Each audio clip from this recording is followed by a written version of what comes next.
네, 이번 시간은 에너지에 대해서 알아보도록 하겠습니다. 교과서 262페이지인가 이렇게 보면 에너지의 정의에 대해서 설명이 되어 있는데요. 에너지는 일을 할 수 있는 능력이다 라고 아마 정의가 내려 있을 겁니다. 일을 할 수 있는 능력. 그래서 쉽게 말을 해서 이 에너지란 무엇이냐, 일을 할 수 있는 능력이니까 이 에너지랑 일이 같은 거다, 동급이다 라고 판단을 하시면 되는데, 그러면 요 일이라고 하는 건 또 뭐냐, 중학교 때 이제 배웠던 부분이긴 하지만 일이라고 하는 녀석은 과학적으로 이제 설명을 한다 그러면 어떤 물체에다가 힘을 가해서 그 물체가 이동을 하면 물체에 운동이 생기게 된다 그러면 일을 했다라고 합니다. 그래서 일이라고 하는 녀석을 과학적으로 구한다 그러면 물체에다가 힘을 가하고 그 힘을 가한 거에 의해서 이동거리가 생기게 되면 일을 했다라고 얘기를 하는데, 여기서 이제 중요한 점은 힘의 방향과, 이때 힘을 가한 방향과 물체의 이동 방향이 일치할 때만, 나란할 때, 같은 방향일 때만 일을 했다라고 표현을 합니다. 그래서 힘의 방향과 물체 이동 방향이 일치하지 않는 경우도 이제 아래쪽에 나와 있는데, 그런 경우는 좀 이렇게 다시 언급을 하도록 하겠습니다. 그래서 요 내용을 하나 좀 중요하게 생각하시면 되고, 일의 단위는 이제 어떻게 됐냐, 물리에서는 단위가 상당히 중요한데요. 그래서 힘의 단위인 N, 뉴턴을 얘기하는 거고, 이동거리의 단위인 미터, 그래서 일의 단위는 뉴턴 미터인데, 이것보다 오히려 이제 J라고 해서 이제 요 줄이라고 하는 에너지의 단위이면서 일의 단위를 이제 쓰고 있다라는 걸 좀 약간 정리해서 알고 있으면 될 것 같습니다. 이제 아래쪽에 보면 일과 에너지의 관계라고 해서 이제 상황이 이제 제시가 되어 있는데요. 이 부분은 어떤 물체를 오른쪽 방향으로 힘을 줘서 그만큼 이동거리가 생겼죠. 힘을 가해서 물체가 이동했다 라고 하니까 일을 했다 라고 이제 표현을 합니다. 그래서 누가 일을 하냐, 힘을 가한 주체, 사람이라고 할게요. 그래서 일을 했다, 사람이 힘을 가한 만큼 힘 곱하기 이동 거리로 일을 구할 수가 있습니다. 사람이 일을 했다라고 그냥 쓸까요? 이렇게 되는데, 그러면 사람은 일을 했으면 일을 받은 주체도 있는 거죠. 그럼 누가 일을 받았냐? 그럼 물체가 일을 받았다라고 표현을 하고, 물체는 일을 받으면 변화가 생기는데, 어떤 변화가 생기냐면 에너지가 증가해요. 에너지가 변화하는데 증가하는 쪽으로 변화한다라는 거죠. 그래서 상황에 따라서 에너지가 증가하는데, 어떤 경우는 얘가 운동 에너지가 변화하는 경우도 있고, 어떤 경우는 위치 에너지, 포텐셜 에너지가 변화하는 경우가 있습니다. 그래서 둘 다 변화량이죠, 변화량. 그래서 운동 에너지가 변화하는 경우는 어떻게 변하냐면, 수업 시간에도 얘기했지만 2분의 1 mv 프라임의 제곱, 나중 속도인 거죠, v 프라임. 그래서 운동 에너지는 2분의 1 mv 제곱으로 표현하는데, 운동 에너지 변화량이니까 나중 운동 에너지에서 처음 운동 에너지를 뺀 값으로 계산하시면 이게 운동 에너지 변화량이고, 이게 이제 상황 1번이고요. 상황 2번 아래쪽에서는 포텐셜 에너지가 변하는 경우를 이제 설명하도록 하겠습니다. 그러면 이렇게 하면은 좀 계산하기가 불편할 수도 있으니까 숫자를 넣어서 한번 대입을 해서 계산도 한번 해보도록 하겠습니다. 먼저 처음 속도가 제로, 정지한 상태라고 하고요. 이 물체의 질량을 2kg, 2m에 2kg이라고 할게요. 그 다음에 힘을 줘서 20N을 일정하게 좋다고 하고, 5m 이동했을 때 5m 이동했을 때 나중 속도가 얼마가 되느냐 구하는 문제입니다. 한번 바로 계산을 해보도록 하겠습니다. 사람이 얼마만큼 일을 했느냐, 힘 20N을 가했죠. 20N 20 곱하기 몇 미터 이동했느냐? 5미터 이동했습니다. 사람이 얼마만큼 일을 했냐면 100줄 일을 한 거죠. 그러면 물체는 얼마만큼 받은 거냐? 100줄 일을 받은 거예요. 이 100줄을 가지고 어떠한 일이 일어나냐면 에너지가 증가하는데 그 운동 에너지가 증가하는 거야? 포텐셜 에너지가 증가하는 거야? 하는데 뭐 포텐셜 에너지는 높이 위치하고 관련된 거라서 여기는 아니고 속도가 변화했겠죠. 정지에 있었는데 오른쪽으로 가면서 속도가 증가했을 거니까 뭐 운동 에너지가 변화했을 거다. 운동 에너지가 변화해서 이렇게 계산해야 되겠네 해서 나온 값이 이렇게 계산하면 그 값이 사람이 일한 요 100줄과 동일한 값이다 라는 거죠. 그럼 여기다가 이제 주어진 값들을 대입을 하면 2분의 1 질량 2kg 나중 속도 v' 값을 구하는 거죠. 이렇게 되고 요 처음 속도 v0 값이 정지에 있잖아요. 그러니까 얘가 제로가 되고 날아가게 되면 100. 그래서 없어지고 v'의 제곱이 100. 따라서 v'은 10m/s 이렇게 구하시면 되겠습니다. 뭐 어려운 건 아니죠. 중학교 때 이제 운동 에너지 좀 전에 2분의 1 mv 제곱이다 라고 이제 했는데 왜 그렇게 나오는지 한번 고등학생이니까 유도 과정을 한번 간략하게 설명하도록 하겠습니다. 중요한 건 아니에요. 1이라고 하는 거 다시 한번 정리하면 힘 곱하기 이동거리인데 힘이라고 하는 거는 F는 m에서 뉴턴 법칙으로 표현할 수가 있고 이때 이동거리라고 하는 거는 등가속도 운동에서 이렇게 계산을 해서 구할 수가 있죠. 예를 들어서 x축이 t, 그 다음에 y축이 속력 처음이고 처음 속도이고 힘이 일정하니까 등가속도 운동을 해서 t초 동안 움직이게 된다 그러면 나중 속도가 v' 된다 라고 하면 이때 이동거리는 요 사다리꼴 모양의 면적입니다. 그런데 이렇게도 계산이 가능하지만 여기에 있는 등가속도 운동이니까 처음 속도와 나중 속도를 더한 거의 반, 딱 요 지점이거든요. 그래서 이렇게 하고 t초 동안 동일하게 움직였다 그러면 요 사각형의 면적이 좀 전에 사다리꼴 모양의 면적하고 동일할 거거든요. 그때 속력 y 값이 얼마냐면 2분의 처음 속도 더하기 v'이에요.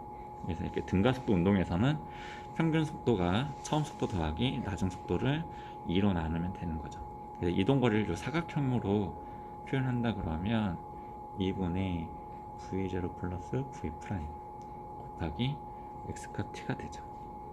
그 다음에 질량 그대로 쓰고 이때 가속도라고 하는 거는 시간분의 속도의 변화량이죠. 그러니까 a는 t분의 델타 v이기 때문에 t분의 나중 속도 빼기 v0 값이거든요. 그래서 v', v0 곱하기 2분의 그대로 나머지를 써주면 이렇게 되고 곱하기 t 이렇게 정리가 되죠. t 없어지고 2분의 1m 빼주고 나머지 v', v0, v' 플러스 v' 이렇게 되고 헷갈리니까 지워주시고 이거 정리를 하게 되면은 2분의 1 m v'의 제곱 마이너스 v0의 제곱이 되거든요.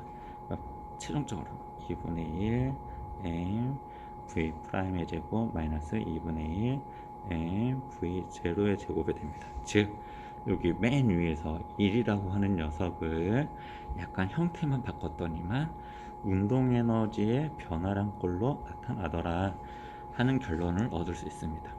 중학교 때는 요 처음 속도가 제로이기 때문에 오른쪽 부분이 없어진다고 해서 2분의 1 mv제곱만 외웠는데 1이라고 하는 녀석은 운동 에너지의 변화량이다 라고 정리를 하시면 될 것 같습니다. 이렇게 해서 상황 1번은 이제 넘어가도록 할게요.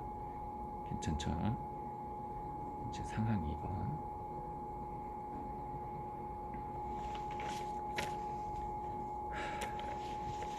네, 다음은 상황 두 번째를 보도록 하겠습니다. 그리고 이제 상황 두 번째에서 이제 물체를 들어 올릴 건데, 질량이 m인 물체가 있고요.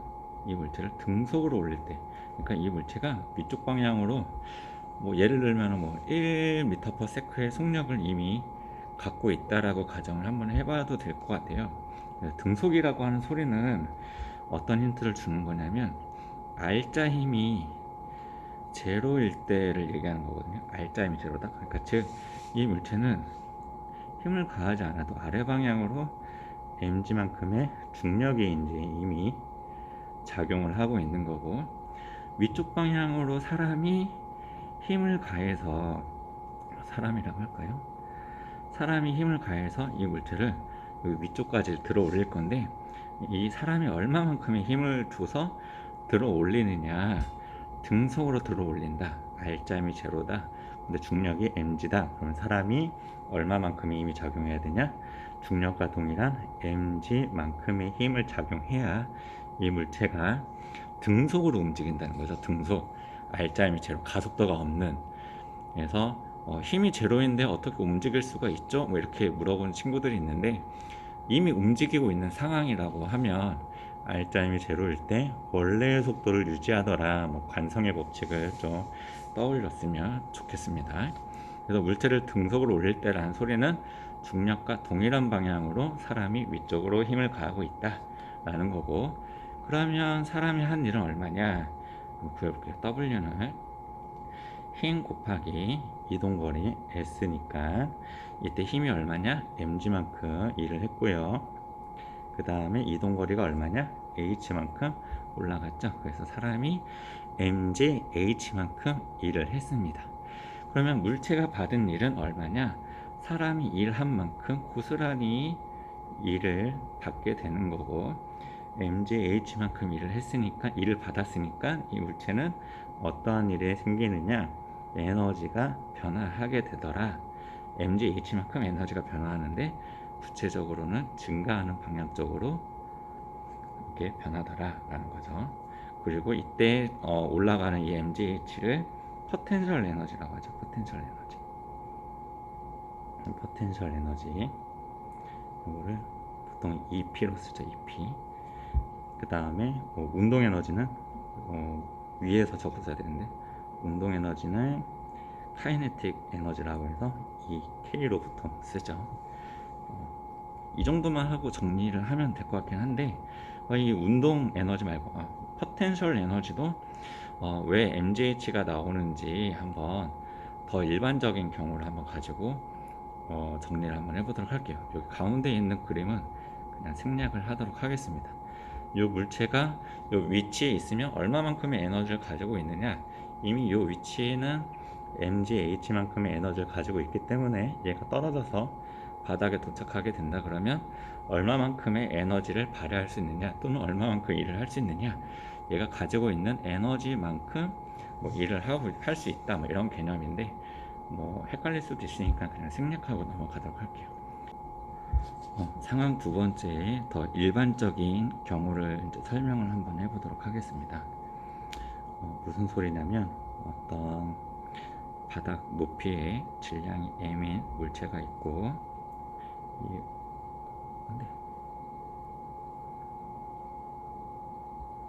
이 물체를 잡아 올려서 여기 있는 나중 위치 H'에 올려놓는 거고요. 처음 위치를 H0라고 할게요. 바닥이 아니라 어떤 H0라고 하는 처음 위치에 있었을 때 이 물체를 위로 올리면 운동 에너지나 위치 에너지 뭐 이런 게 어떻게 되는지 한번 확인해 보도록 하겠습니다. 이 물체는 가만히 놔둬도 mg인 중력이 작용한다라고 하고, 등속 운동을 하게 위쪽으로 잡아당긴다라고 봅시다. 그럼 사람이 mg만큼 위쪽으로 동일하게 작용을 해야지 등속인 R자임이 제로가 될 수 있게 힘이 작용하는 거고, 이때 요만큼 이동시킨 거죠. 그래서 얼마만큼 사람이 일을 했느냐, W는 힘 곱하기 이동거리가 되고, 힘은 mg만큼 작용한 거죠. 그 다음에 이때 이동거리가 얼마냐면 요 거리니까 그 나중 거리 H'에서 처음 거리 H0를 뺀 값인 거죠. 해서 계산하면 mg h 프라임 빼기 mg h 제로가 돼서, 즉 이게 포텐셜 에너지의 변화량, 즉 증가하는 방향으로 변하는 거죠. 그래서 등속 운동일 때 속력이 변하지 않으니까 운동 에너지는 변하지 않는 경우이고, 그럴 때는 포텐셜 에너지가 변한다, 즉 나중 포텐셜 에너지에서 처음 포텐셜 에너지를 뺀 값이 1이 된다, 이렇게 정리를 하면 될 것 같습니다. 네, 괜찮을 것 같죠? 이제 힘과 이동 거리가 나란하지 않을 때를 이제 한번 보도록 할게요. 봅시다. 지금 대각선 방향으로 힘을 가해서 물체를 S만큼 이동시켰다. 그래서 물체가 여기 왔다라고 하는데, 힘과 각도를 적당하게 주게 된다 그러면 물체가 위로 올라가지 않은, 들뜨지 않은 상태에서 오른쪽으로 이렇게 이동시킬 수가 있죠. 그래서 그럴 때는 이제 물체가 얼마만큼 일을 했느냐, 일이라고 하는 거는 힘 곱하기 이동 거리인데, 이때 힘이 대각선 방향이니까 계산하기가 좀 애매한 거예요.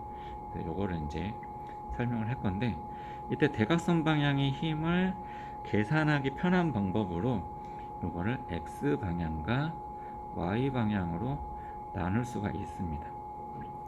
무슨 소리냐면, 이 물체가 오른쪽으로 4N, 위쪽으로 3N이 가해진다면 이 물체는 힘의 합력이라서 대각선 방향으로 5N, 요 계산하는 거는 뭐 피타고라스 정리를 써야 되지만, 즉 x 방향과 y 방향의 힘을 합치면 대각선 방향이 되는 거거든요. 그걸 이제 거꾸로 이제 적용시켜서 대각선의 방향을 x 방향과 y 방향 두 개로 나눌 수가 있다라는 거죠. 그래서 다시 문제로 돌아와서 대각선 방향의 힘 F를 x 방향 fx라고 할게요. fx와 y 방향 fy로 두 개로 나눌 수가 있다라는 거죠. 그 상태에서 이제 두 번째 질문, fy가 한 일의 양은 어떻게 되느냐. 힘의 방향이 위쪽이고 물체는 오른쪽으로 이동했기 때문에 힘의 방향과 물체 이동 방향이 일치하지 않죠. 일치하지 않기 때문에 일의 양은 제로다. 즉 물체가 오른쪽으로 이동할 때 이 fy가 하는 힘이 한 일의 양은 전혀 없다라는 소리입니다. 그래서 우리는 일의 양을 구할 때 이 fx만 고려하면 된다라는 거고, 즉 식을 세우게 된다 그러면 원래는 w는 힘 곱하기 이동 거리인데, 여기에 구체적으로 적는다 그러면 이 f가 fx만 고려하면 되는 상황이다라는 거죠.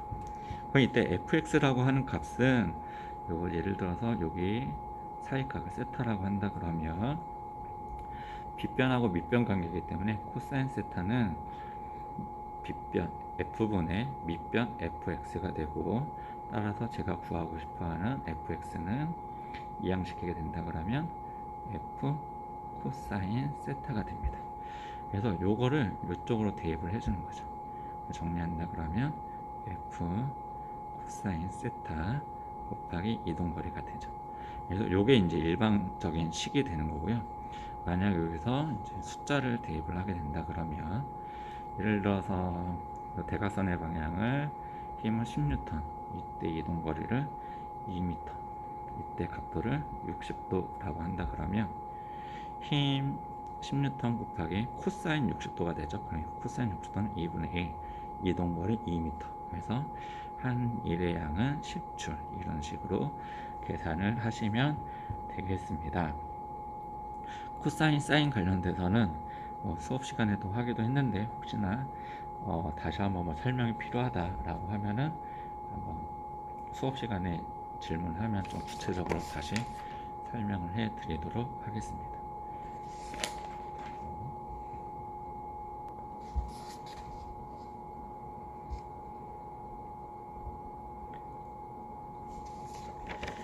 다음은 힘 거리 그래프를 가지고 이제 문제를 풀어보도록 하겠습니다.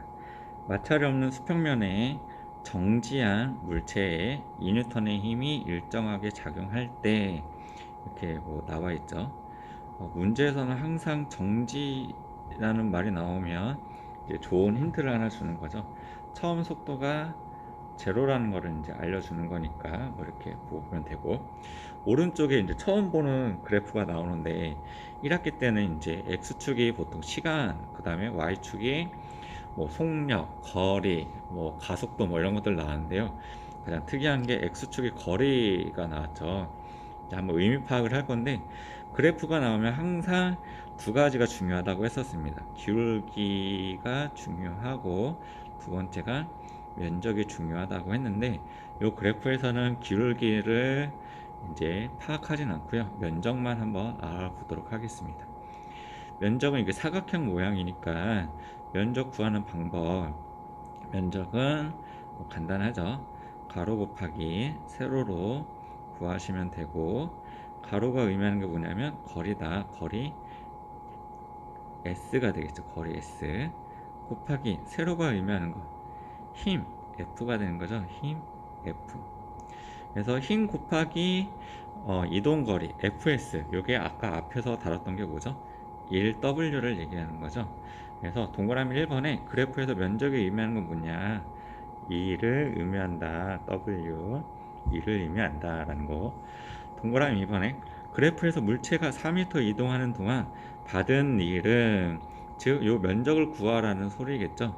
가로 4 세로 2 해서 구하면 8줄 일을 받았다라는 거죠. 그러면은 어, 물체는 어떠한 일이 일어났냐, 이제 에너지가 변화하는데 증가하는 쪽으로 변화하는 거죠. 그러면 이 상황을 봐가지고 에너지가 증가하는데, 이때 에너지 증가하는 게 운동 에너지인지 또는 포텐셜 에너지인지 따져줘야 되는데, 문제를 잘 보면 이 물체가 위쪽으로 올라가지 않잖아요.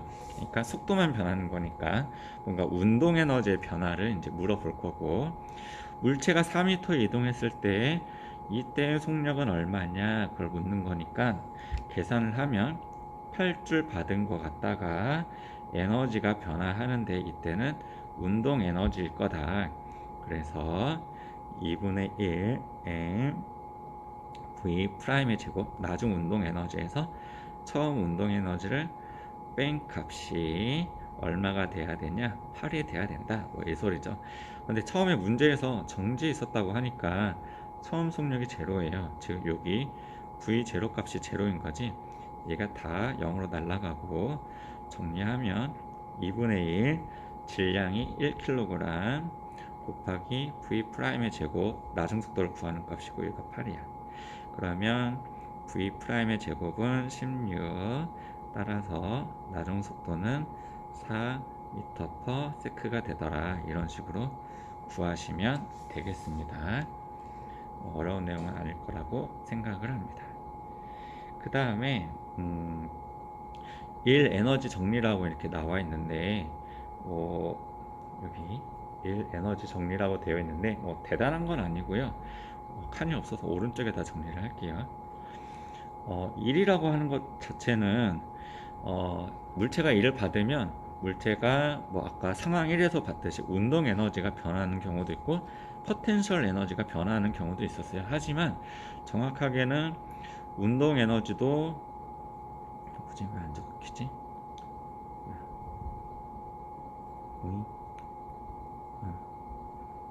따지고 보면 정확하게는 운동 에너지도 변화시켜야 되고 포텐셜 에너지도 변해야 되는 경우, 두 가지가 변해야 되는 게 더 옳은 경우이죠. 그런데 아까 설명을 좀 쉽게 하기 위해서, 만약에 상황 1번은 포텐셜 에너지가 제로일 때, 만약에 포텐셜 에너지가 변하지 않는다 그러면 1이라고 하는 녀석은 운동 에너지, 즉 나중 운동 에너지에서 처음 운동 에너지 값으로 뺀 값으로 이제 1이 된다라는 거죠. 운동 에너지 변화량으로만 한다, 이렇게 표현하니까 좀 헷갈릴 수 있으니까 그냥 이렇게만 하도록 하겠습니다. 운동 에너지가 변화하는 걸로 계산하면 되더라. 그런데 또 어떤 경우는 운동 에너지가 제로인 경우도 있죠. 등속으로 들어올릴 때처럼.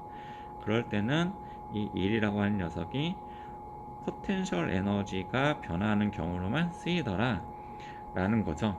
근데 이게 왜 중요한 거냐라고 하면, 예를 들어서 예를 들어서 어떤 물체에다가 100의 일을 했습니다. 그랬더니만 속력이 빨라졌어, 물체가. 그래서 운동 에너지가 60이 변했다라는 걸 찾아낸다 그러면 나머지 40은 포텐셜 에너지의 변화량을 굳이 계산하지 않다고 하더라도 무조건 40이 된다라는 거를 파악할 수가 있다라는 거죠. 원래는 운동 에너지의 변화량, 포텐셜 에너지의 변화량 둘 다 계산해야 되는데 둘 중에 하나만 계산하면 나머지 하나를 쉽게 알 수 있다. 뭐 이런 개념으로 접근하는 내용이 일 에너지 정리라고 보시면 되겠습니다. 뭐 이런 거와 이제 연관되어 있는 문제 하나를 풀고 이제 단원을 이제 마무리해야 될 것 같아요. 일 에너지 관련돼서 역학적 에너지로 넘어가겠다는 거죠. 정지해 있던 물체 A, B, C에 힘이 작용하여 힘의 방향으로 2m 이동하였다. 뭐 이렇게 문제에 나와 있죠. 즉 무슨 소리냐면 A 같은 경우는 위쪽으로 30N 가해졌으니까 이 물체가 위로 2m 이동한다는 소리고, B도 마찬가지죠. 위쪽으로 20N 가해졌으니까 위쪽으로 2m. C는 오른쪽 방향으로 힘이 주어졌으니까 오른쪽으로 2m 이동한다는 소리죠. 이런 와중에 또 이제 중력도 표기를 한번 해보도록 할게요. 다 2kg이니까 중력이 이제 20N, A도 아래로 20N, B도 20N, C도 20N, 뭐 이렇게 힘들이 작용하고 있는 상황인 거죠. 이럴 때 각각 A, B, C에 작용하는 일은 얼마인지, 운동 에너지, 또 포텐셜 에너지는 얼마인지 한번 계산을 해보자 하는 문제입니다. 먼저 A부터 한번 볼게요. 2를 한번 구해볼까요? 1은 힘 곱하기 작용한 힘 곱하기 이동거리잖아요. 이때 힘이 얼마냐? 30N. 그 다음에 몇 미터 이동했느냐? 2m 이동했으니까 60줄 이렇게 계산할 수가 있겠죠. 동일한 방법으로 B하고 C도 2를 구하면 B는 힘 곱하기 이동거리니까 40줄, C도 1은 힘 곱하기 이동거리니까 40줄 이렇게 금방 구할 수 있죠. 다시 A로 돌아와서 A의 포텐셜 에너지는 얼마이냐, 얼마만큼 포텐셜 에너지가 증가했느냐, mgh, 구체적으로 얘기하면 나중 위치 에너지에서 포텐셜 에너지에서 처음 포텐셜 에너지를 빼줘야 되는데 A, B, C 다 바닥에 있기 때문에 처음 높이가 없죠. 그래서 나중 포텐셜 에너지만 구해주면 되겠죠. 그래서 m, g, h만 계산하면 돼서 질량 2kg, 중력 가속도 10, 그 다음에 위로 2m 이동했으니까 40줄이다 이렇게 구하면 되는데 60줄 일을 했는데 그러면은 요게 다 일을 받았는데 그럼 요게 다 에너지로 변환이 돼야 되는데 포텐셜 에너지가 40줄로 변했어요. 그럼 나머지 20줄은 어디 갔을까요? 당연히 운동 에너지로 쓰였다, 사용됐다.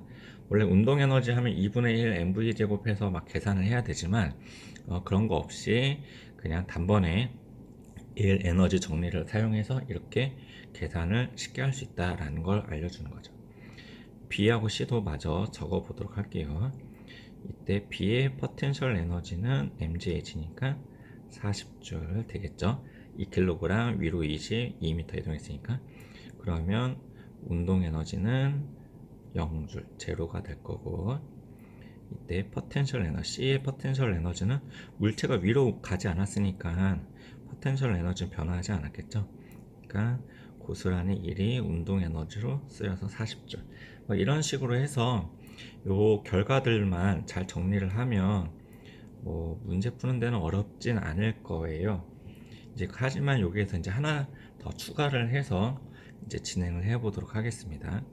지금 중력하고 작용하는 거를 설명하지 않았는데 알짜임 부분 한번 확인해 볼까요? 알짜임. 알짜임은 물체에 작용한 모든 힘이 다 작용해서 결과적인 힘이잖아요. 알짜임. 그래서 알짜임이 물체에 한 일을 한번 찾아볼 건데 결론부터 얘기하면 알짜임이 물체에 한 일은 운동 에너지의 증가량, 뭐 변화량으로 나타날 거다 라는 건데, 무슨 소리냐, 한번 요 왼쪽 그림을 가지고 설명을 해 보도록 하겠습니다. 어떤 색으로 하지? 노란색으로 할까? 잘 안 보이는데. 그냥 녹색으로 하겠습니다. 보자. 무슨 소리냐면, A 같은 경우 R자임이 얼마냐, 지금 위쪽으로 30N 가 있는데 중력이 아래로 20N 작용했으니까 A는 R자임이 위쪽으로 10N이에요. 위쪽 방향으로 10N. 이거 글씨가 잘 안 보인다. 10N이에요. 10N. 여기 잘 보인다. 10N을 가지고 2m를 이동했으니까 R자 힘이 한 일은 요 10N 곱하기 2m 해서 20줄이 나오거든요. R자 힘이 한 일은 20줄. 이때 20줄이 뭐하고 동일한 값이냐, 운동 에너지만 증가한 값으로 요 R자 힘이 한 일이 작용한다. 즉 R자 힘이 한 일은 운동 에너지의 증가량이다. A만 우연히 그렇게 된 거 아니냐. 근데 B도 한번 볼까요? B도 위쪽으로 20N, 아래로 중력이 20N이니까 B는 R자 힘이 제로죠. R자 힘이 제로인 상태에서 뭐 이동거리를 곱해봤자 제로가 되겠죠. 그래서 운동 에너지는 0줄, 제로인 값이 나오더라. 뭐 이런 식으로 판단을 하시면 되겠죠. C 같은 경우는 뭐 아래 방향과 20점 오른쪽 방향에서 원래는 이쪽 대각선 방향으로 R자 힘이 작용해야 되겠지만, 근데 물체 자체가 오른쪽으로만 이동하기 때문에 이동한 방향으로 작용한 힘만 따져준다. 그럼 요게 요 20N의 R자 힘의 역할을 하겠죠. 그래서 20N 곱하기 이동거리에서 운동에너지 40줄로만 작용된다. 그래서 이 내용을 정리를 한다 그러면 원래는 이런 거였죠. 물체에 힘을 작용시켜서 일을 하게 되면, 일을 받았으니까 물체는 에너지가 변하는데 운동 에너지와 포텐셜 에너지 둘 다 변했을 거예요. 하지만 R자 힘이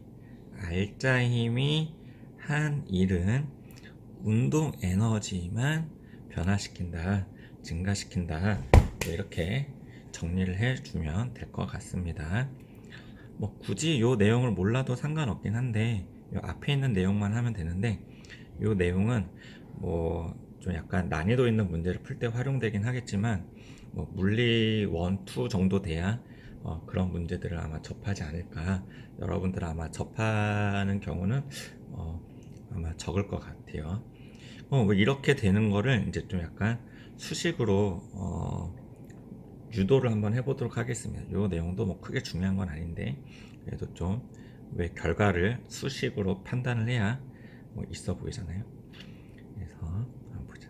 질량이 m인 물체를 요까지 이제 올릴 건데 h만큼 이동시킬 거예요.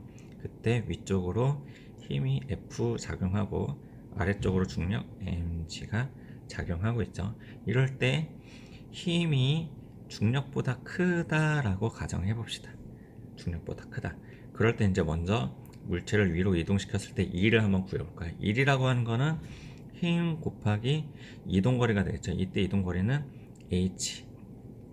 그래서 힘 곱하기 이동거리에서 2를 했어. 2를 했으니까 운동 에너지도 증가하고 포텐셜 에너지도 증가하는데, 포텐셜 에너지는 바로 쓰겠습니다. m, g, h. 그래서 이 포텐셜 에너지를 왼쪽으로 이항시키면 h로 묶어낼 수가 있거든요. f 마이너스 mg 이렇게 h로 묶어내고, 오른쪽은 이제 운동 에너지만 남죠. 그럼 여기 가로 안에 있는 요게 뭐냐, f 마이너스 mg, 위쪽으로 힘이 작용한 거랑 아래쪽으로 작용한 중력을 뺀 값이면은 요거 자체가 R자 힘이죠. R자 힘.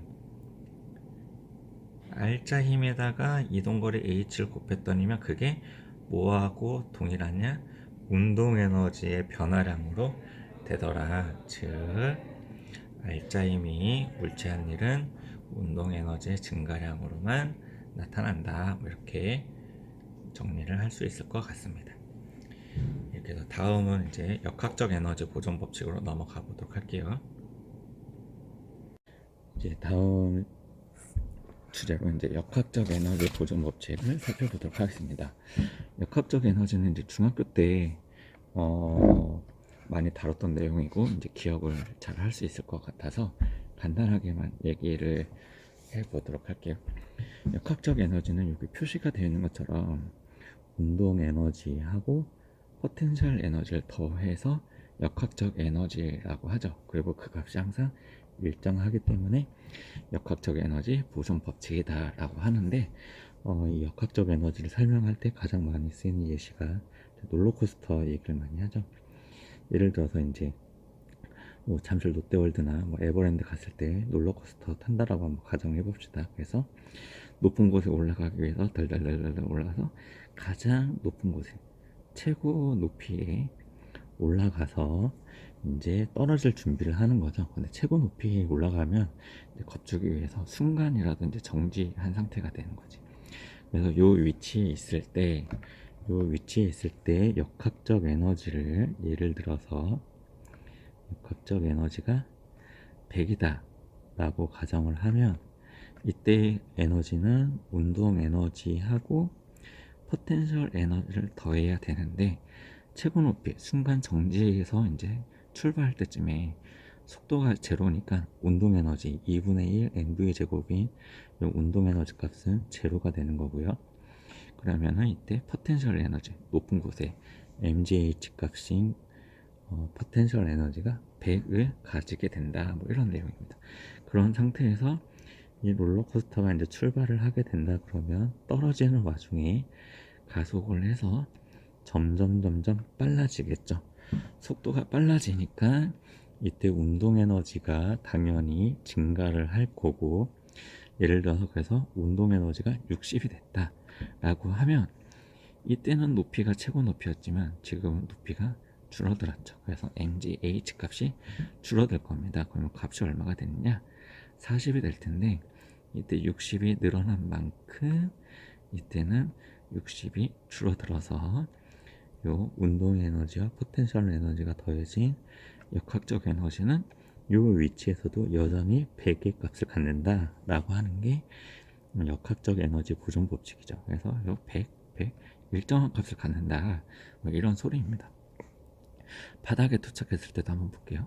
바닥에 도착하게 된다 그러면 속력이 가장 빠르거든요. 도착하자마자 정지하는 게 아니기 때문에 속도가 제로가 되는 게 아니고 가장 빠른 속도를 가지게 됩니다. 그래서 바닥에 도착했을 때 운동 에너지가 100이 된다 라고 하면 역학적 에너지는 제로가 되고, 이 두 개를 합한 역학적 에너지는 포텐셜 에너지가 제로가 되고, 이 두 개를 합한 역학적 에너지는 여전히 100이 된다, 일정한 값을 갖게 된다, 역학적 에너지는 보존된다, 뭐 이러한 내용입니다. 어려운 거 아니니까 그냥 빨리 넘어가도록 하겠습니다. 그래서 이러한 내용을 가지고 이제 문제도 풀고 수식으로 정리를 해야 되기 때문에 여기 A, B, C 지점에서 한번 수학적으로 정리를 한번 해보도록 할게요.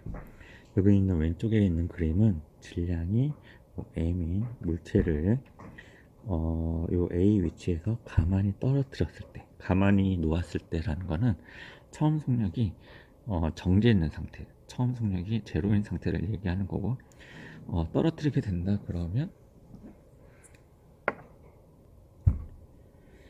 질량이 m인 물체가 이제 떨어져서 B에 왔을 때 속력이 얼마가 되느냐, C에 왔을 때 속력이 얼마가 되느냐, 각각의 역학적 에너지랑 운동 에너지, 포텐셜 에너지 값이 어떻게 되는지 이제 살펴보자 라는 내용입니다.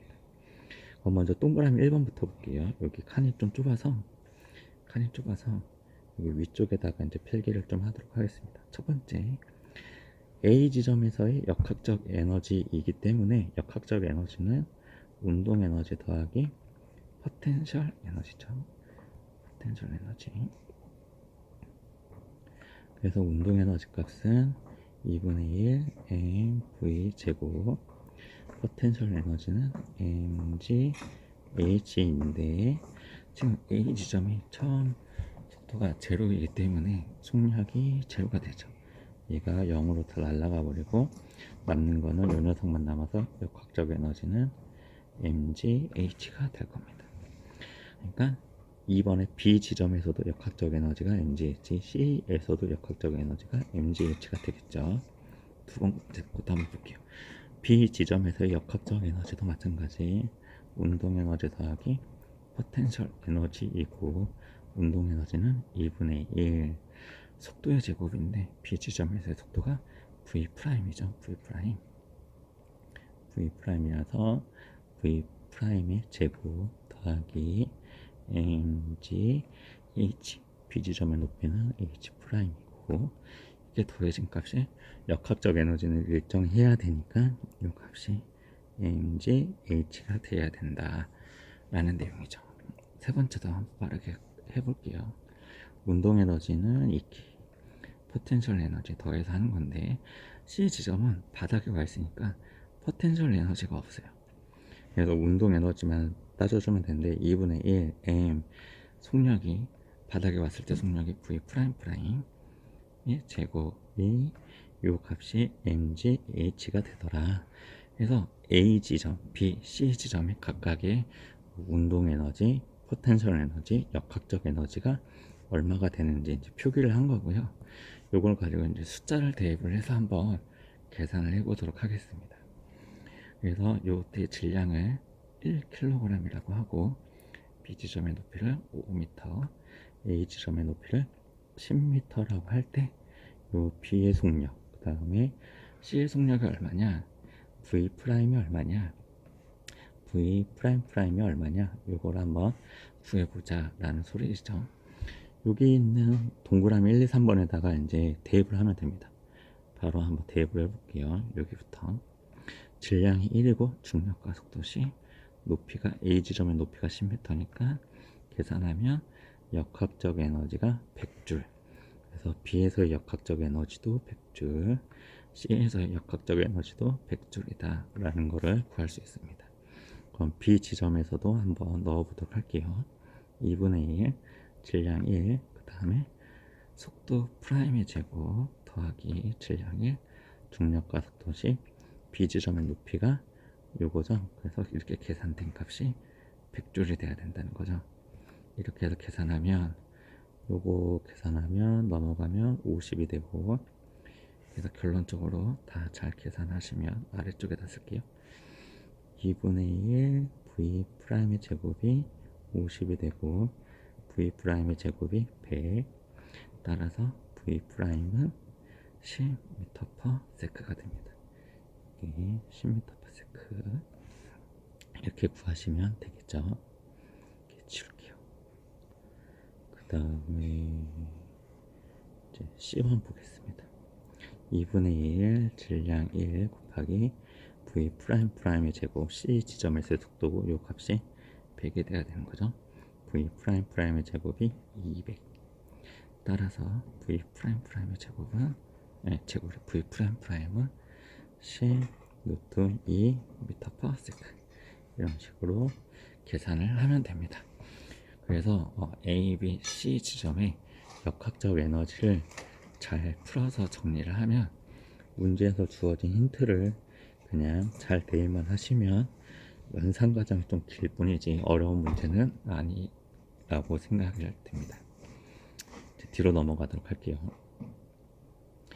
원래 이제 3페이지에는 이 문제는 이렇게 운동량 보존 법칙과 역학적 에너지 보존 법칙에 섞여 있는 문제인데, 운동량, 충격량, 또 운동량 보존 관련된 내용은 1학기 때 다뤘던 내용이라서 그 부분은 이제 생략을 하도록 하고요. 문제를 좀 바꿔보도록 하겠습니다. 이건 B는 필요 없고, A의 물질이 질량이 M인데 용수철에 의해서 튕겨져 나가서 왼쪽 방향으로 EV의 속력으로 간다라고 가정해 봅시다. 요 EV를 구하는 게 이제 운동량 보존 법칙을 활용을 하는 건데, 어쨌든 그 구하는 과정을 상관없이 EV의 속력으로 간다라고 가정을 해 봅시다.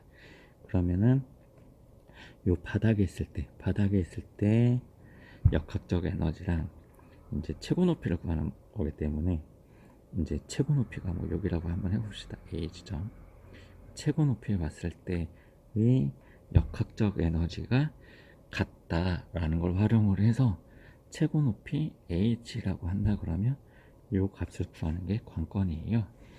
최고 높이라고 하는 거는 이 물체가 점점 위로 올라가서 속력이 늘어졌다가 시간이 지나면 거꾸로 내려올 수도 있겠죠. 그래서 이제 최고 높이라고 하는 거는 올라가서 점점 느려지다가 순간 정지를 하고 반대 방향으로 내려오는 거니까 순간 정지하는 속력이 제로가 되는 지점을 최고 높이라고 합니다. 최고 높이. 그래서 속력이 제로라고 하는 힌트가 없기 때문에 최고 높이가 속력이 제로가 되는 거를 알려주는 힌트다라는 거를 알고 있어야지만 풀 수 있는 문제죠. 그래서 바닥에 있을 때 역학적 에너지랑 최고 높이에 있을 때 역학적 에너지를 한번 볼게요. 얘는 운동 에너지 더하기 포텐셜 에너지죠.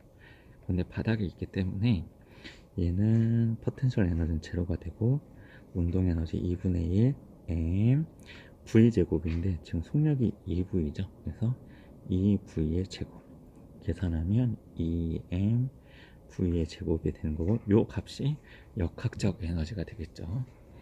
그 다음에 최고 높이도 마찬가지입니다.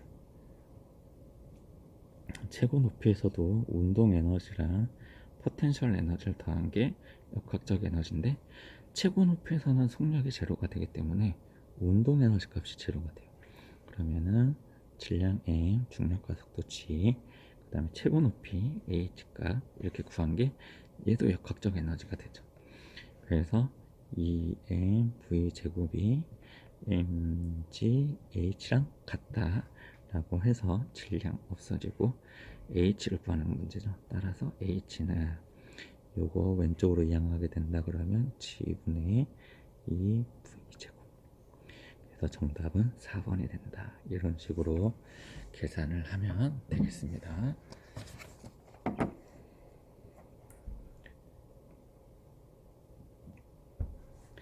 그 다음에 이제 뭐 열기관과 열효율 나와 있는데 이게 뭐 열기관 열효율을 설명하려면 열역학 법칙도 알아야 되고 뭐 엔트로피 뭐 이런 것들을 자세하게 설명하고 싶지만 그냥 교과서에 나와 있는 대로 열효율에 대해서만 공부를 하도록 하겠습니다. 하지만 열에 대해서 하나만 좀 상식적으로 알고 가면 좋을 것 같아요. 열이라고 하는 거는 고온인 물체하고 또는 물질이라고 해도 되죠. 고온인 물질과 저온인 물질, 즉 온도가 다른 두 물체가 접촉되어 있으면 고온에서 저온으로 이동하는 에너지가 발생하는데 그때 에너지를 열이라고 합니다. 그래서 열 또는 열 에너지 또는 저온으로 열량을 가한다 뭐 이런 식으로 표현하기 때문에 고등 과정에서는 열 에너지, 열량 이런 거를 그냥 자세히 얘기하면은 100% 동일한 건 아니지만 거의 같은 뜻으로 받아들여도 무난하다 뭐 이렇게 생각하시면 되겠습니다. 열에 대해서 좀 간단하게 얘기를 했습니다. 그래서 열 효율이라고 하는 거는 뭐냐, 그냥 답부터 얘기를 한다 그러면 열 효율은 공급한 에너지를 가지고 공급된 에너지를 가지고 얼마만큼 일을 했느냐, 요게 이제 열 효율이에요. 뭐 어려운 내용은 아니죠. 딱 진짜 요것만. 그래서 예를 들어서 지금 왼쪽에 있는 그림에 보면 Q1이라고 하는 공급되는 열 에너지가 있습니다. 이 녀석을 100줄이라고 가정을 해볼게요. 그걸 가지고 요 열기관이 얼마만큼 일을 했느냐, W1이죠. 40줄 일을 했다라고 하면 열 효율은 얼마가 될까요? 열 효율은 공급된 에너지 100 가지고 40만큼 일을 했으니까 얘는 5분의 2 또는 0.4 이렇게 구할 수 있고, 요 값에다가 곱하기 100을 하게 되면 100분율 40%의 열 효율이다 뭐 이렇게 계산을 할 수가 있죠. 어려운 내용 아니죠. 이게 다예요. 요것만 잘 정리하시면 되는데 이것보다 이제 또 다른 형태로 물어보는 경우가 있기 때문에 추가적으로 설명한다 그러면 이제 나는 100줄 공급했는데 왜 40밖에 안 썼지? 나머지 값 60은 어디로 갔어? 그거는 손실 또는 낭비되는 저절로 이제 공기 중으로 빠져나가는 낭비되는 열 에너지가 항상 존재하죠. 그래서 이런 것들이 있는데 이걸 이제 수학적으로 표현 한번 해보도록 할게요. 공급되는 에너지를 Q1이라고 할 때 얼마만큼 일을 했느냐, 이게 열 에너지고 이거를 이렇게 바꿔서 쓸 수도 있죠. Q1 Q2.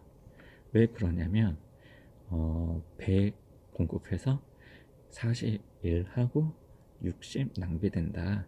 즉 Q1은 W 플러스 Q2로 되는 거죠. W, Q1, Q2 이런 관계를 지금 이렇게 정리할 수가 있죠. 그래서 얘를 이항시키게 된다 그러면 W는 Q1 Q2가 된다, 뭐 이런 식인 거고, 요거를 한 번만 더 계산하면 1 Q1분의 Q2가 되겠죠. 이러한 형태도 많이 물어봅니다. 그래서 이걸 좀 잘 정리를 해 놓으시면 좋을 것 같아요. 그럼 밑에는 보기를 한번 보겠습니다. Q2, 낭비되는 열 에너지가 제로인 열기관을 만들 수 있다? 만들 수 없습니다. 이렇게 되면은 열 효율이 100%짜리인데 일종의 꿈의 기간 중에 하나겠죠. 열 효율이 100%인 거는 존재하지 않는다, 이렇게 생각하시면 되겠습니다. 니은은 동그라미, 열기관의 효율은 Q1분의 Q2가 작을수록, 지금 여기 보면 Q1분의 Q2가 여기에 존재하는데 이 값이 작으면 작을수록 1-Q1분의 Q2가 열 효율이잖아요. 그러니까 1에서 어떤 값을 뺀 게 열 효율인데 그 빼는 값이 작아진다 그러면 상대적으로 열 효율은 커진다라고 볼 수 있죠. 이유는 동그라미. 디귿은 그냥 지우도록 하겠습니다. T1 T2, T라고 하는 거는 절대 온도인데 이거는 뭐 열 역학 법칙에서 좀 더 구체적으로 다뤘으면은 얘기하는 온도니까 그냥 없는 셈 치고 기억하고 니은만 잘 정리를 하도록 하겠습니다. 이렇게 해서 이제 뭐 에너지 관련된 것 중에서의 뭐 운동 에너지, 역학적 에너지, 뭐 포텐셜 에너지, 뭐 이런 거를 했고요. 이제 뒤에는 이제 전기 에너지, 전자기 유도 현상, 뭐 이런 거에 대해서 얘기를 하도록 하겠습니다.